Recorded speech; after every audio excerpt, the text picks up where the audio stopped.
Listo, doctor.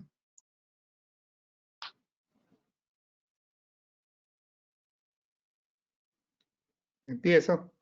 Sí, por favor. Bueno, buenas noches, estimados colegas, amigos, miembros de la Sociedad Ecuatoriana de Ortopedia y Traumatología e invitados no miembros, pero que están en la especialidad de cirugía de columna. La Sociedad Ecuatoriana de Ortopedia y Traumatología, con el ánimo de difundir sus conocimientos, promover la enseñanza y estar en contacto con sus miembros, ha propuesto este webinar que yo pienso va a ser muy útil para presentar casos y así estar en constante entrenamiento, ya que esta pandemia del coronavirus nos ha tenido encerrados algún tiempo sin poder desarrollar dentro de nuestras actividades comunes. He pedido al doctor Luis García, quien es el expositor, un excelente médico que hace cirugía endoscópica.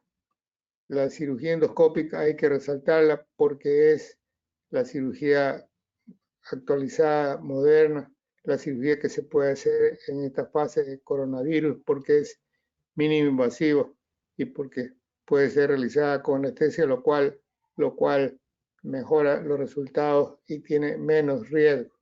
De tal manera que es una cirugía muy importante y este tema, el de la espondilodicitis, me parece un tema también muy importante para resolver patologías que son difíciles de tratarse.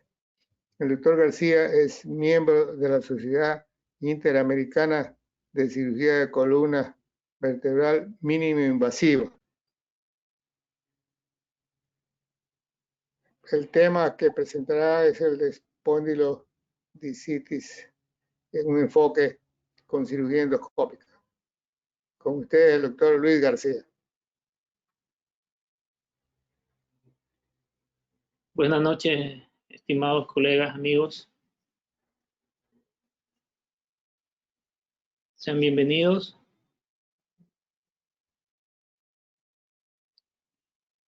Doctor, dele clic en el icono de PowerPoint en la parte inferior. Exacto. Ahí pueden ver la presentación, ¿sí? Perfecto, doctor. Ok. Vamos a hablar sobre espondilodicitis. La espondilodicitis sabemos que es una enfermedad relativamente rara. Generalmente, dentro de todas las osteomielitis, se encuentran el 2 al 4% de porcentaje. Hay una incidencia anual que manifiesta de 0.7 a 2.5 casos por 100.000 habitantes. Y el 50 al 60% de estas infecciones en columna se dan en la región lumbar, seguido de la torácica y luego en la cervical.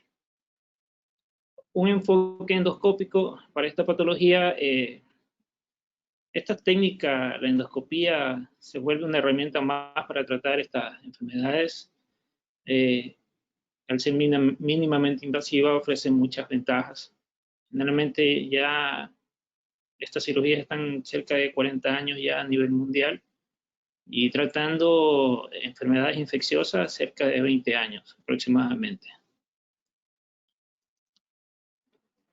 Este es un caso clínico de un paciente que llegó a la consulta el 9 de enero de este año,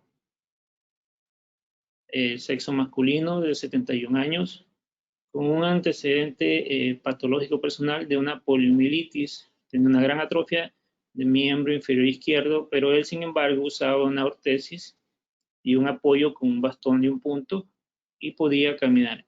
Incluso él manejaba. Es un hombre muy activo. Tuvo una cirugía anterior cardíaca hace 2 años y un examen que se había hecho previo a mi consulta le manifestó una osteopenia. Un cuadro clínico de 2 meses de evolución con una lumbociática izquierda, justamente en el lado atrófico. Él decía que él igual con su ortesis y su bastón, él se paraba, caminaba y hacía todas las actividades que podía hacer, pero ahora con el dolor, la radiculopatía que tenía, no podía ni siquiera pararse, pasaba en silla de ruedas y también estaba acostado. Tenía un EVA de 7 en toda la extremidad y un familiar médico le tomaba la temperatura y decía que tenía alzas térmicas que fluctuaban entre 38.5 a 39 grados.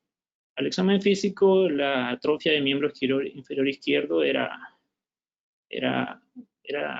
se veía totalmente sin función, la extremidad. La derecha, dentro del examen físico, era aparentemente normal porque igual tenía también fuerza disminuida, tenía un 4/5 la escala de Daniels. Nos trae estas radiografías en las cuales podemos apreciar una rotoescoliosis del nivel dorsal y el nivel lumbar. En la radiografía P. En la lateral vemos un colapso discal del nivel L2 y L3.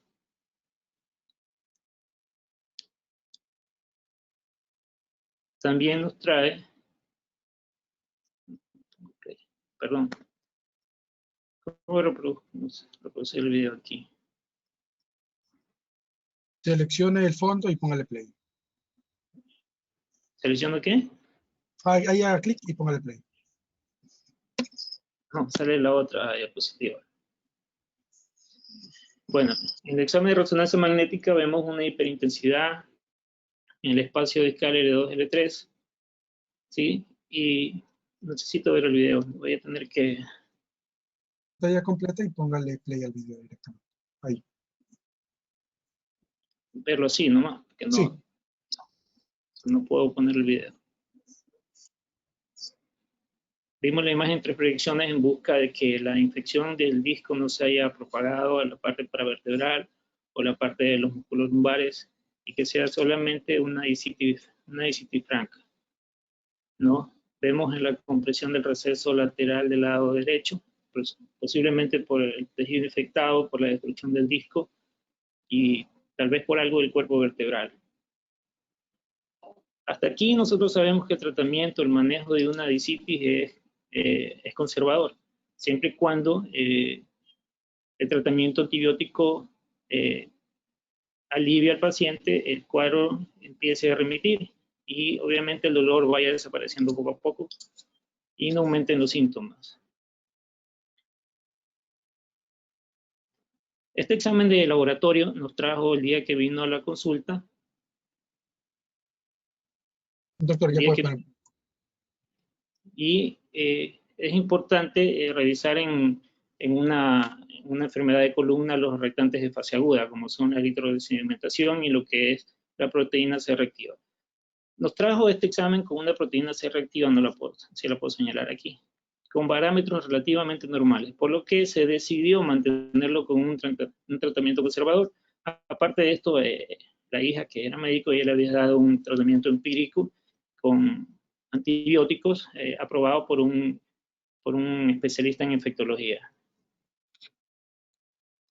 10 días después, este paciente continúa con los síntomas, los cuadros febriles se hacen un poco más frecuentes, el dolor se hace más intenso, ¿no? Y yo le indico que repitamos el examen de laboratorio y vemos aquí los reactantes de fase aguda como están totalmente elevados. La eritrosedimentación en 87, casi 6-7 veces el valor normal, y la proteína C reactiva muy elevada en relación al valor normal del laboratorio de Interlab. Solicitamos una resonancia magnética inmediata y podemos apreciar aquí ya la afección no solo del disco, de los cuerpos vertebrales y la formación de accesos paravertebrales. Un acceso paravertebral derecho y 2 accesos en crecimiento del lado izquierdo. También observamos que hay una rotación un poco mayor a la primera del cuerpo vertebral. Considerando todas las opciones quirúrgicas, decidimos realizar un abordaje endoscópico para realizar debridamiento, limpieza del espacio interdiscal, tratar de ver si podemos funcionar lo que es los accesos y poder drenarlos, y aparte también tomar muestra para cultivo y antibiograma. Nuestro primer abordaje lo hicimos por izquierda para tratar de llegar hacia el acceso del lado derecho. Perdón, por izquierda para tratar de llegar a los accesos del lado del lado izquierdo, ¿no?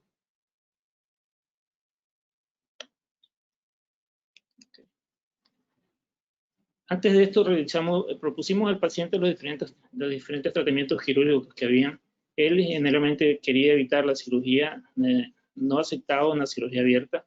No existe un consenso en sí que diga que un tratamiento quirúrgico específico sea mejor el uno del otro, y tampoco no hay un gol estándar para este tipo de afecciones tratarlo quirúrgicamente, ¿no? En la cirugía abierta hay múltiples opciones, como vemos aquí, pero ninguna quiere decir que vaya mejor que la otra. La cirugía mínimamente invasiva empieza a aparecer aquí también, y también está descrita para este tipo de lesiones con un drenaje aspirativo de drenamiento por vía endoscópica y un sistema percutáneo de irrigación-aspiración, y también se puede incluso hasta colocar tornillos percutáneos para darle una estabilidad a la columna. Cuando uno hace una endoscopía, generalmente uno más se basa en lo que es el fluoroscopio y en el paciente, porque como el paciente no está con anestesia general, sino que está sedado con anestesia local, nos permite ubicarnos, porque cuando uno ingresa uno no ve nada. La imagen es totalmente sucia. Este es el tercer paciente que yo trato de una infección de disco, y siempre la entrada es un poco dificultosa, aparte de que uno no ve casi absolutamente nada.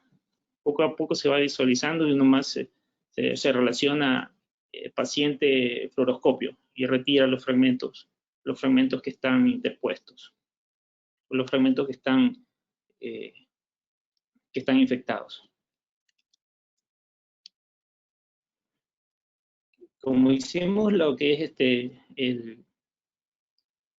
la muestra de la biopsia, hicimos cultivo antivirograma y también una prueba de serología. Y el microorganismo que nos arrojó este paciente fue una Brucella melitensis. Este patógeno sabemos que es zoonótico, generalmente se encuentra en animales domésticos o en aquellas personas que toman lácteos mal procesados o no pasteurizados. Y se instauró lo que es el tratamiento con doxiciclina. Recibió doxiciclina por un mes. 10 días después repetimos la resonancia magnética y podemos ver aquí igual la destrucción del espacio interdiscal. Vemos los accesos en fase ya de resolución. De hecho, aquí vemos el acceso que tiene un halo negro, un punto, ya la imagen hiperintensa no existe, y los accesos del lado izquierdo no se encuentran, se han reabsorbido. Decidimos realizar una revisión por el otro lado, o sea, entramos por el lado derecho y hicimos una fijación percutánea.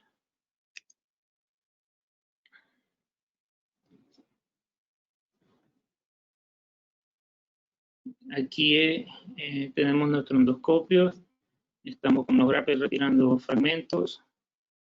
Obviamente, como les enseñé en el video anterior, no se ve casi nada y mucho sangrado igual. Ese es nuestro endoscopio y vemos cómo sale el líquido, irrigación continua con antibiótico, paciente despierto. Ahí estamos haciendo una hemostasia.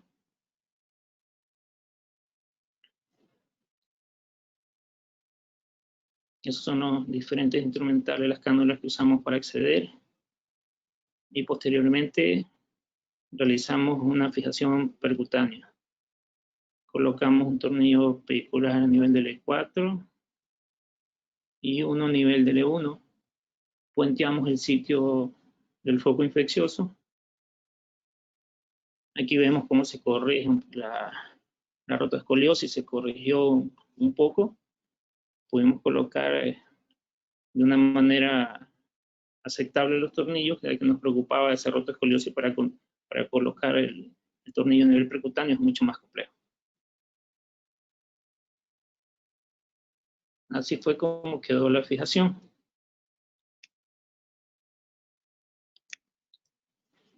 Esta es una foto de lo que es ya aquí en el retiro de puntos. Aquí están las entradas del lado derecho, esta es la entrada del lado izquierdo y esta es las heridas quirúrgicas de los tornillos pediculares percutáneos. En el postoperatorio el dolor, el EVA era de 2, más dolía la zona lumbar, la zona donde fue la cirugía, salió con una parestesia de la planta del pie, pero que en un mes se recuperó. Aquí vemos el tejido que sacamos, el tejido infectado, parte del tejido infectado ya muy poco y tejido esponjoso. Es una señal de que el proceso infeccioso estaba siendo muy bien tratado. Esta foto de aquí es para ver al paciente la ortesis que usaba. Como dije, él siempre pudo caminar. En este video de aquí, el paciente me lo envió el día de hoy. Ahí vemos cómo es la marcha de él.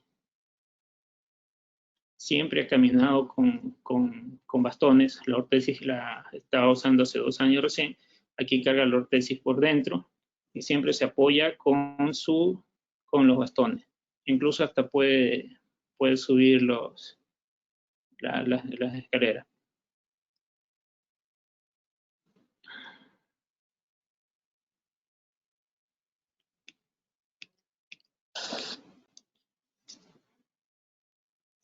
Esta imagen de aquí representa una tendencia a lo que está haciendo Europa actualmente. Están yéndose por un protocolo. Hay una tendencia fuertemente para primero realizar procedimientos mínimamente invasivos en columna antes de una cirugía abierta. Como vemos aquí, va desde el tratamiento conservador, en una escalera, las terapias, las infiltraciones, los métodos intervencionistas como los bloqueos, para otro tipo de patología, obviamente. Los procesos endoscópicos ocupan el 4º lugar. El 5º a cirugías mínimamente invasivas, como la microscopía, las técnicas MISLIF, todas técnicas que le llaman mínimamente invasivas también. Hasta el último escalón, que la última opción para ellos es la cirugía abierta. Existen ya documentos que avalan este tipo de tratamientos. Generalmente allá en Oriente escriben mucho sobre endoscopía.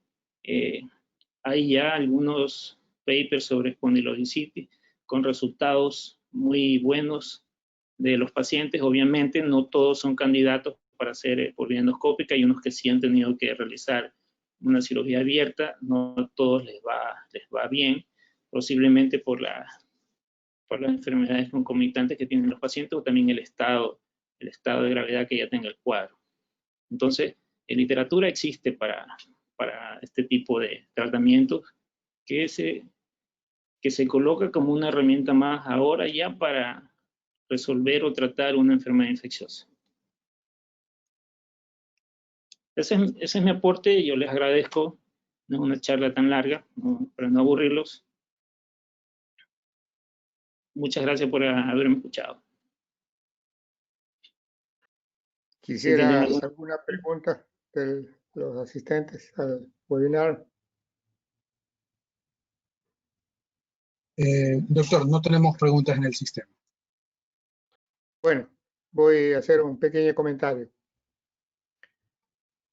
En realidad, las espondilodicitis son patologías bastante complejas en su tratamiento y de evolución totalmente diferente. Mucho depende del germen, del momento en que uno lo diagnostica. No es lo mismo inicialmente que cuando ya se ha destruido el cuerpo vertebral y hay un compromiso medular. Pero en todo caso, hay que resaltar que el hecho de poder diagnosticar tempranamente, que si actualmente sí lo podemos con pruebas de laboratorio y con resonancia, para nosotros la resonancia sigue siendo el gol estándar en métodos de imágenes para diagnóstico de lesiones de la columna, no permiten hacer un diagnóstico precoz y hacer un tratamiento precoz. Y a mí me parece que fue un diagnóstico temprano. La proposición de hacer una cirugía endoscópica también estoy de acuerdo, porque es mínimo invasiva y permite sacar el pus, lavar, y se puede incluso dejar un drenaje para hacer el lavado posterior, de tal manera que ofrece un buen manejo del paciente. Lo único que queda es estabilizar, porque al destruirse los cuerpos queda una columna inestable, y entonces por eso es la aplicación posterior de los tornillos percutáneos, que en todo caso también es una cirugía mínimo invasivo y que permite, diríamos, estabilizar el foco infeccioso, porque nosotros hemos visto en traumatología y en cirugía de columna que la inmovilización ayuda bastante a la curación de estos procesos. Me parece un buen resultado, me alegro de escucharlo. Es una posibilidad que tenemos más para tratar las espondilodicitis infecciosas. Claro, no todas son quirúrgicas, pero las que hay que operar, las que hay que intervenir, esta es una muy buena opción. Así que quiero agradecer al doctor García por su presentación y desearle éxito. Y que Doctor, siga revise, por favor, ya tiene preguntas.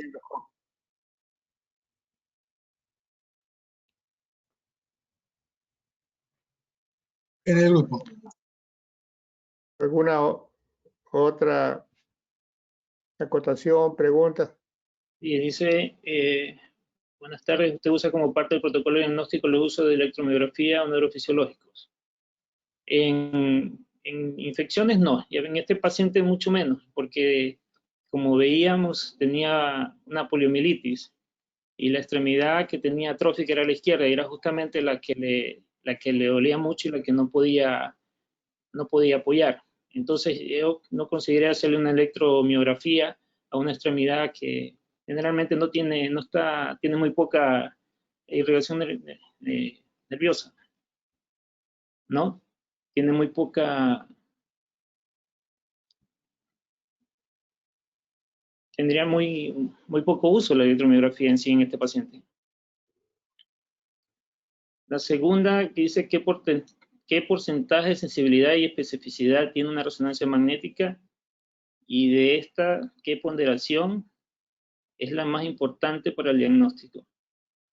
Los porcentajes de sensibilidad y especificidad no los conozco, pero lo que sí sé es que la resonancia magnética es la que mejor nos da el diagnóstico, no etiológico, pero sí de sospechar de un proceso infeccioso que se encuentra en columna. Y de esta, ¿qué ponderación es la más importante para el diagnóstico? Yo creo que lo más importante para el diagnóstico sería la biopsia percutánea, principalmente, porque esa es la que me va a dar el diagnóstico etiológico, porque yo puedo ver una infección en columna como este paciente, yo puedo sospechar que es una causa de un estafilococo, puedo dar un tratamiento empírico, puede ser que sí mejore, pero en este paciente, como se sabe, le dieron el tratamiento empírico, no mejoró, por lo tanto, el diagnóstico, la herramienta diagnóstica más específica es la biopsia. Esto me demuestra para el cultivo de antibiograma. No sé si hay otra pregunta. Sí, doctor. Indican, paciente que presento, en este caso, ¿necesitó terapia física o preoperatoria? No, el paciente no fue a terapia física preoperatoria. No, porque era un cuadro infeccioso. Al inicio pasó solamente en reposo. Generalmente cuando hay una infección lo que se recomienda es el reposo absoluto y el tratamiento antibiótico. Cuando se trata de un proceso infeccioso, digamos una disitis pura, no una espondilodicitis, mucho menos con accesos paravertebrales, ya un poco más complejo. La terapia física fue posterior al tratamiento quirúrgico.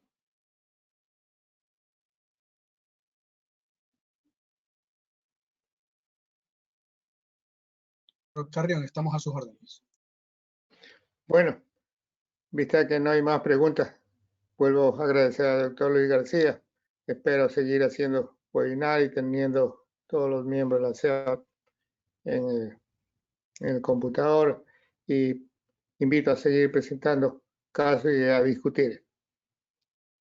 El día miércoles tenemos otro webinar con AO Spine, que también es otro de los segmentos importantes dentro de la cirugía de columna.